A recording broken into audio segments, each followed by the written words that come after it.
Welcome to Craft Cocktail. I'm Derek. That's Ian. We're making a gin martini. Or also known as the martini. Before the vodka martini. Before 30s, martini. Usually. Around 30, vodka kind of got a big thing and everybody wanted vodka, and then now you have to specify you want a vodka martini or gin martini. Most people think the vodka martini is the original martini because it's been the popular one for so long. Yeah, people are often wrong. In this case, we're here to correct you. Yes. This is 2.5 ounces of London dry gin. It's a lot. A half ounce of dry vermouth, and optionally, and I'm going to do it, 1 dash of orange bitters. Regan's. We're using Regan's. We're using Regan's. Gary is the master. These are fairly affordable, so they kind of fit into every type of cocktail. They're pretty widely available. They're better than the Angostura bitters, in my personal opinion. I was going to say, there's some of the more popular orange bitters. There's Angostura, there's this, and there's, Fees. Just Fees, Bergenhout, or Bitter Truth. Right. Dillon's, Scrappy's, tons of different bitters. I usually would pick a Scrappy's, but I wanted to kind of just, I'm using, I guess, a more expensive gin. I don't really know. For this type of drink, you want to use a good gin because that is what you're really going to get. You're going to get gin in this drink, so we want to know what it tastes like. It's almost all gin, so I mean, you want something that's going to stand out that you're going to like. Right. It's stir drink. You're going to stir it. Usually, my recommendation is 45 seconds, but I often don't count. Sometimes I touch it. You do it enough, you kind of figure out how cold it's supposed to be.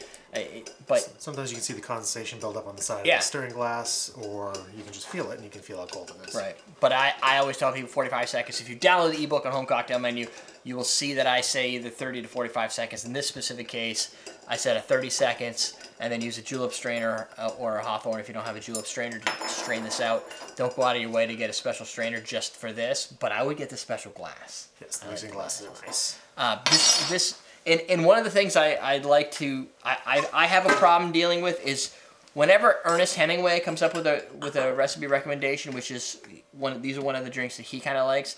Ernest Hemingway drank heavy and drank a lot. Strong drinks. Strong. There's a reason they had to make a Hemingway daiquiri because Hemingway's drink was just a little bit too potent. You could use a garnish all of this something you see nowadays. If you did onions, you'd have a Gibson. There are different variations to this depending on what type of vermouth you use. You're going to get. Those are very popular. They can be dirty martinis, juice brine added to the Vespers. The kangaroo martini is what is if you replace the gin with a vodka. Now we call it a vodka martini, but it really should just be a kangaroo martini. I think those days have gone. We're not in the 1800s anymore. There's no gold rushes, so. This is what, and if you want to understand the reference between the gold rush and 1800s, you go to homecocktailmenu.com and download the ebook.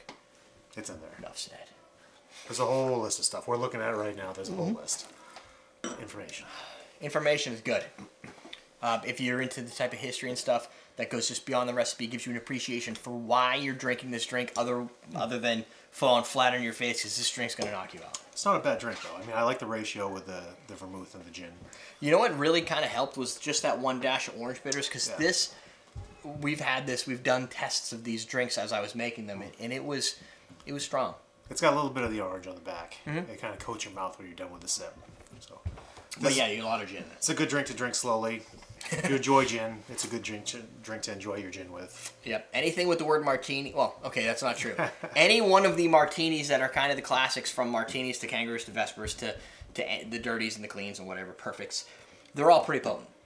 When you go to a restaurant today and you order a martini, like a pomegranatini or whatever, or espresso martini, it's probably more sugar. Yeah. So you're probably not going to. It's still a lot of spirit, but you're probably not going to get as destroyed as you would drinking something like this. Yeah, definitely not. So take these slow and sip it like it's the 1800s. I presume they sipped it slow. I would hope so. That, my friends. Oh, what you want to do is click the button, click the little link below. It's a little book. It's an ebook. Goes to homecocktailmenu.com. Gets you all 15 of the gin recipes that fit this series of cocktails. Subscribe and like to the show if you haven't already subscribed and liked to it. That's how we suggest you make a gin martini.